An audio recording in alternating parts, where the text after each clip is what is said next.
Bonjour, la meringue, ce petit croquant qui va fondre dans votre bouche en vous laissant un délicieux parfum de citron sucré, peut-être. Ne connaissez-vous pas la meringue faite maison? Ce croquant et ce fondant, avec cette saveur, c'est incomparable. Alors, suivez l'apprentissage. Vous allez devenir le roi et la reine de la meringue parce qu'en fait, c'est extrêmement facile. On a besoin de 20 minutes dans la cuisine et le reste, il faut rester 2 heures à la maison, mais on peut faire autre chose. Alors suivez-moi, on y va, allumez votre four, 150 degrés, chaleur tournante. Et après, à vous, au travail. Il va vous falloir, au niveau des ingrédients, des œufs, du sucre en poudre et du sucre glace. Très important, les 2 qualités de sucre. Et moi, je mets un citron pour le parfum parce que j'adore le côté du citron sucré. Au niveau des ustensiles, ce qui est véritablement important, c'est le robot ménager puissant. Il peut être petit, mais il faut qu'il soit puissant.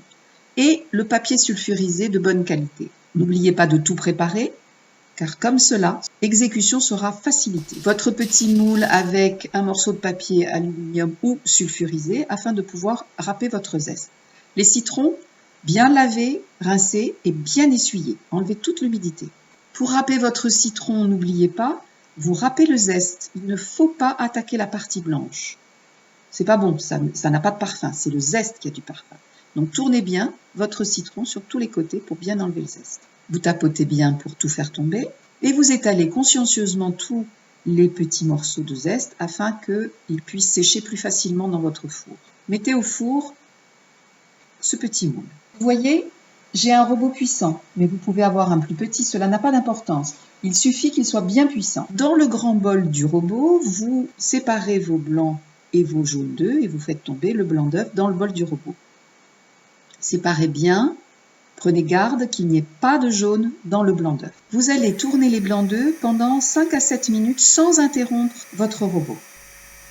Vous avez vu, le zeste de citron a bien séché et vous avez des petits grains qui se détachent, ce qui va vous permettre qu'il n'y ait aucune humidité, parce qu'effectivement, ce qui est difficile pour la meringue, c'est l'humidité.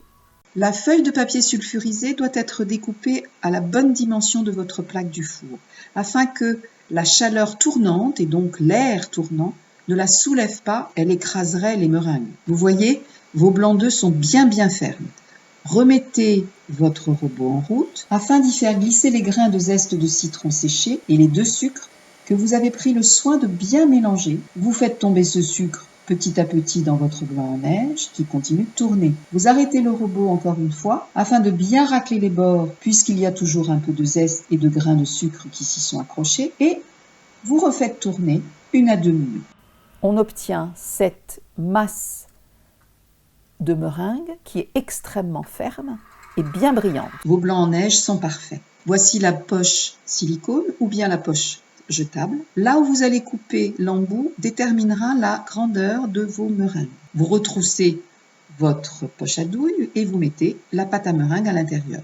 C'est une opération un peu délicate qui colle, on en met un peu partout, mais ça n'a pas d'importance, c'est comme ça, vous ne pourrez pas faire autrement. Vous allez, avec vos mains, bien presser afin que toute la meringue crue aille bien en bas de votre poche à douille.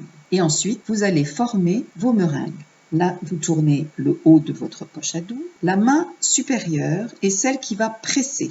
La main en bas se tient bien au milieu de la poche à douille afin de donner l'axe de votre poche à douille. Il y en a une qui tient verticale et l'autre qui presse. Ne mettez pas le bout de votre poche à douille trop près de la plaque parce que vous n'auriez pas la place de former vos petites boules. Elles se forment par la hauteur et la masse qui tombe sur le papier sulfurisé. Faites attention que votre poche à douille soit bien verticale aussi. Une fois toute votre plaque remplie, vous mettez au four. Au bout de 45 minutes, vous vérifiez la cuisson et vous voyez là, c'est mou. Et regardez quand on la coupe au couteau, elle est creuse et toute molle. La meringue n'est pas cuite. 20 minutes plus tard, elle n'est toujours pas cuite. Regardez, elle se casse et l'intérieur est encore mou. Au bout de 2 heures, elle est dure, toute légère et extrêmement tendre à l'intérieur. Regardez.